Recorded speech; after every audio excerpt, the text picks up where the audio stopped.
Pasa 13:49, últimos 10 minutos del programa y programa que tuvimos de todo, fuimos hablando de diversos temas y el que faltaba y el que tal vez más preocupa, corriéndonos un poco de la pandemia o tal vez no tanto, porque todo está relacionado con todo, el tema económico. Y si hablamos de economía en FM Difusión, hablamos con nuestro compañero Alejandro Otero. Ale, buen mediodía, ¿cómo va?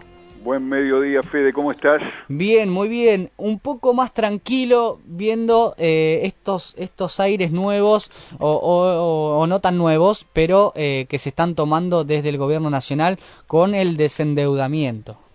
Sí, la verdad que la propuesta que escuchamos ayer es tranquilizadora porque muestra a un gobierno que está bien plantado en la defensa de los intereses nacionales, que tiene una posición muy clara respecto de lo que es en este contexto defender los intereses de la mayoría del pueblo argentino, y ha hecho una propuesta además que resulta muy racional en el contexto que hoy estamos, ¿no? Uh-huh. Entonces me parece que en ese sentido lo primero a destacar es que de la misma manera con la que el gobierno viene actuando frente a la pandemia, tratando de preservar la salud y el bienestar de los argentinos, lo viene haciendo con la deuda y lo ha puesto en evidencia ayer, tal como lo había dicho desde el principio, ¿verdad? Que este era el problema central, que este era el tema a resolver.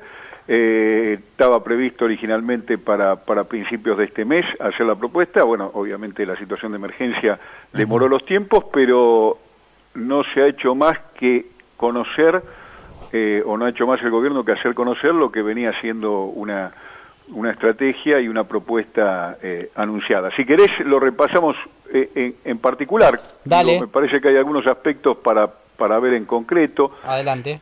Yo creo que lo primero a tener en cuenta es que en qué escenario se da esto. No solo me refiero al tema de la pandemia, sino que esto se da en una ya prolongada crisis del capitalismo, de las economías de mercado, como se lo quiera llamar, que no logra terminar de recomponerse después de la crisis del 2008 y que ahora con la pandemia ha sufrido un nuevo golpe, donde incluso China ha dado hoy a conocer que en el último trimestre ha caído su economía a tasas chinas, ¿no? Es decir, China crecía a tasas chinas, tasas que todo el mundo envidiaba. 6, 7 puntos del producto por año, bueno, ahora cayó a tasa china, cayó 6 puntos la economía china. Eso en términos internacionales es una noticia pésima porque la gran locomotora del comercio mundial, la gran locomotora de la economía internacional junto a Estados Unidos, acaba de pegar un parate de aquellos. Entonces, esas son malas noticias, la crisis se profundiza, y si bien muchas personas tenemos, diría yo, la esperanza y la expectativa, y actuamos en consecuencia para que a la salida de esta crisis tengamos un mundo más humano, digamos así, más consustanciado con la necesidad de cuidar y darle bienestar a la mayoría de los habitantes del planeta, cuidar el medio ambiente y ser más racionales en el consumo y en la preservación de la vida. Digo, si bien muchos tenemos esa expectativa, también es cierto que otros aprovechan la crisis para hacer un reordenamiento que no haga más que reforzar las tendencias previas a la crisis, ¿verdad? Es decir, claro, salís de la crisis como si nada hubiera sucedido. Y en algún sentido, respecto del tema deuda, hay o se vislumbra un cierto ordenamiento a nivel mundial en relación a este tema, que en aras del poco tiempo que tenemos lo voy a hacer de manera esquemática, pero para que se entienda, sí. Es como si se quisiera instalar un consenso acerca de que con la deuda hay 3 niveles, ¿no? Por un lado están los países pobres, básicamente África y algunos países de América Latina, para los cuales la política es condonación de la deuda, ¿no? Claro. La voz tal vez más importante que resuena por estos lugares en favor de esa política es la de Papa Francisco, ¿verdad? Sí. Para los pobres, condonación de la deuda. Bien. En el otro extremo, para los países desarrollados, esos juegan en otra liga, y el tema de la deuda no es tema, ¿verdad? Porque tienen otros recursos, son capaces de emitir monedas fuertes, claro, y a su vez capacidad de trasladar la crisis hacia el resto del planeta. Por lo tanto, ellos juegan en otra liga, la deuda no es tema. Claro. Y en el medio, la ancha avenida del medio, estamos los así llamados países de ingresos medios. Ahí está el problema, ¿no? Claro, y para los países de ingresos medios como los nuestros, la política no es un tema, porque justamente la deuda es un tema, y vaya que sí es tema, es el tema tal vez de los más relevantes, y tampoco la política es condonación o perdón de la deuda. La palabrita ahí es sustentabilidad, es decir, la política es la deuda hay que pagarla de un modo sustentable. Y entonces, en ese marco, tal como viene ordenándose el escenario internacional, me parece que la propuesta del gobierno argentino fue una propuesta inteligente. ¿Por qué fue una propuesta inteligente? Si bien a la vez fue una propuesta audaz, es inteligente porque busca conectar con este reordenamiento de la crisis de la deuda en atención o en sintonía con lo que está previsto para países como los nuestros.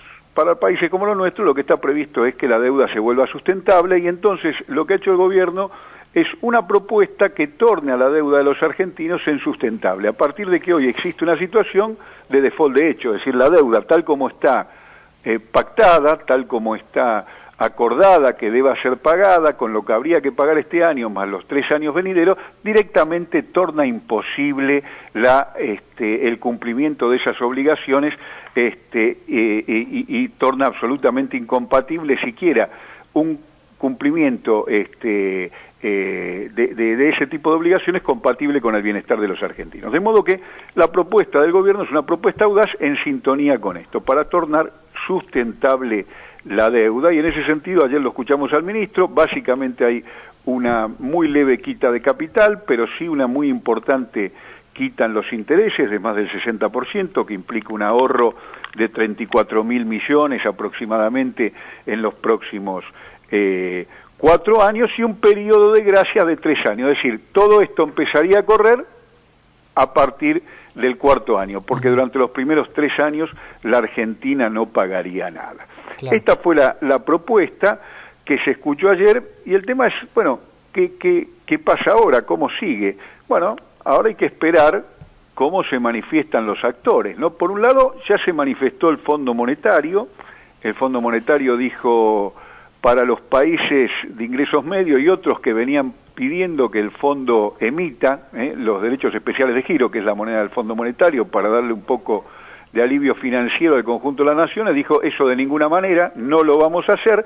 Lo que sí vamos a hacer es ayudar al proceso de renegociación con los privados a los países que busquen tornar sustentable la deuda. Entonces el fondo, una vez más, reafirma su lugar de garante de los acreedores, siendo el mediador que garantiza o va a tratar de garantizar el cumplimiento de los acuerdos. Por supuesto, este rol del fondo siempre tiene por detrás el problema del ajuste, porque la manera de garantizar el pago que tiene el fondo para los acreedores es forzar a los países a hacer todo lo que tenga que hacer, le hace el ajuste para poder cumplir con el pago. Pero ahí el gobierno, en la propuesta, y por eso digo que ha sido audaz, dejó muy claro cuál es el límite, ¿no?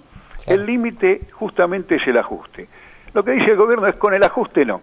La deuda la vamos a pagar, pero la vamos a pagar con crecimiento y bienestar.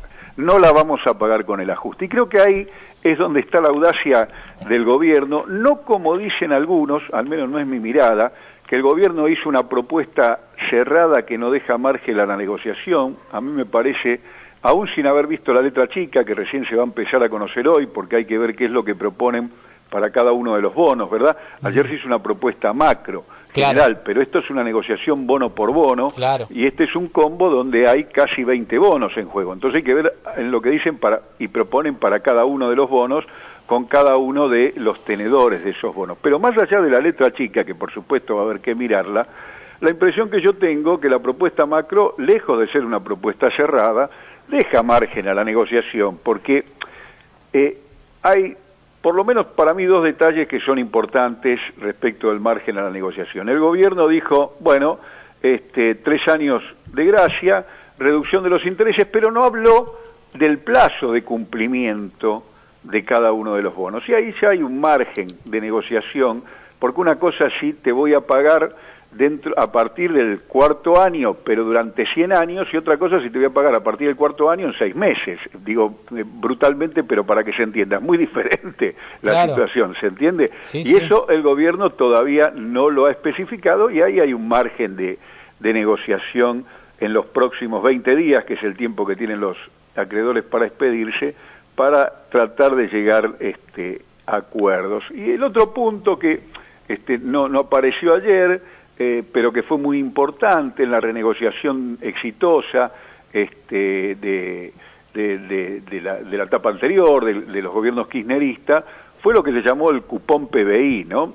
Cuando se hizo la renegociación, Kirchner y Lavagna, bueno, se hizo una quita muy importante, pero a la vez hubo una zanahoria para los acreedores, que era que, bueno, si la economía crecía, y crecía más rápido de lo previsto, creo que era más de un 3% en aquel momento anual, entonces había un premio para los acreedores.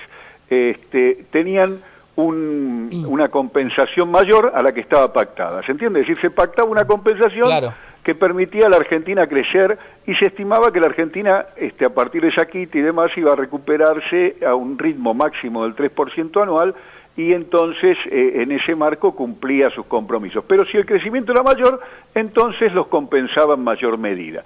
Y ese tipo de propuestas que son habituales en las renegociaciones con quita, no se escuchó nada anoche, y todo da a pensar que seguramente algún dispositivo de ellos vaya a existir para facilitar los acuerdos. Así que, a mi modo de ver, la propuesta ha sido una propuesta inteligente, porque va en consonancia con lo que el mundo parece estar dispuesto a aceptar, audaz, porque defiende los intereses de los argentinos y marca claramente qué es lo que, más allá de lo que el mundo quiera, los argentinos no queremos aceptar, y por otro lado deja un margen para seguir conversando y tratar de encontrar un acuerdo que haga de una deuda que hoy es impagable una deuda sustentable, para evitar el default.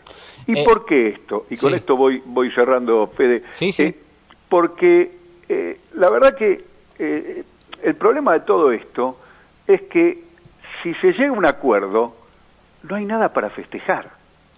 Claro. Nada va a cambiar el día después del acuerdo. Claro. Vamos a estar tan mal como estamos ahora. Claro. La buena noticia es que tendremos una chance de no estar peor. Claro. Ahora, con el default, la verdad es que vamos a estar peor de lo que estamos ahora. Entonces, es lamentablemente el dilema en el que nos ha metido el macrismo con su irresponsable... Claro, porque después no hay que olvidarlo, cuando uno está mal y tiene problemas, o el país no puede crecer, uno se la agarra con el de turno, que está haciendo todo lo posible para resolverlo, pero se olvida de aquellos que nos metieron en este lío. Pero por supuesto, vos fíjate que ayer fue claro, si han visto la presentación del ministro, que la mayor parte de la deuda, estos más de 60.000 millones que están en esta renegociación, que es la deuda emitida con legislación extranjera, más de 2/3 partes tiene que ver con la deuda que hizo el macrismo. La otra es deuda histórica, que viene de muchísimos años. Claro. Es decir que esto que se está renegociando fundamentalmente es el resultado de la irresponsable política de endeudamiento en la que nos metió el macrismo. No nos hemos cansado de repetirlo en columnas durante todos estos años, acá con ustedes en Punto de Encuentro y en la radio de Berizo, pero esto es consecuencia de lo que pasó en los años previos. Ajá. Y entonces, digo, lamentablemente, la situación, este dilema, insisto, en el que nos metió el macrismo, es una suerte de elección entre Guatemala y Guatepeor. Bueno, estamos tratando de quedarnos en Guatemala y no ir a Guatepeor. Y eso es lo que se está jugando acá. Si hay posibilidades de evitar el default. Y el límite, claramente, para evitar el default, es el tema del ajuste. Es decir, lo que la Argentina planteó claro ayer, y creo que es lo que tenemos que celebrar, es que el default no se evita a costa del pueblo argentino. El default no es compatible, o evitar el default no es compatible con el ajuste. Evitemos el default sin caer en el ajuste. Este fue el mensaje más claro que ha transmitido el ministro como representante del gobierno, y creo que es algo, insisto, tranquilizador y equiparable a lo que está haciendo el gobierno en materia de salud pública con el tema del virus. En una y en otra cuestión, el gobierno tiene una actitud responsable, inteligente y de cuidado para la población, algo que en los últimos 4 años, durante el macrismo, los argentinos no tuvimos. Espectacular, Ale, la explicación, como siempre, clarito para que el que está del otro lado entienda. Así que yo me quedo con dos cosas, ¿no? Una, la tranquilidad de volver a tener un gobierno que promete en campaña y que va cumpliendo en la medida que se puede y con todas las complejidades que vos ya mencionaste. Y por otro lado, esto de que se reflota, ¿no? Esta idea o esta negociación que llevó adelante Néstor Kirchner en aquel momento, en cumplir, pero no a costa del hambre de la gente. Así que es complejo, va a ser difícil, pero hay ese pequeño aire de esperanza que nos deja que el gobierno se ha plantado y que está trabajando en beneficio de los argentinos. Así que, Ale, impecable y muchas gracias como siempre. A ustedes un abrazo grande, saludos para todos. Abrazo enorme. Ahí pasaba nuestro compañero y columnista Alejandro Otero hablando de la situación económica, esta reestructuración de la deuda con los bonistas, esta deuda que no se olviden, deuda que ha tomado el macrismo. Estos 60.000 millones de dólares de los que se está hablando son los que permitió y que avaló y que acompañó el gobierno de Mauricio Macri. De Mauricio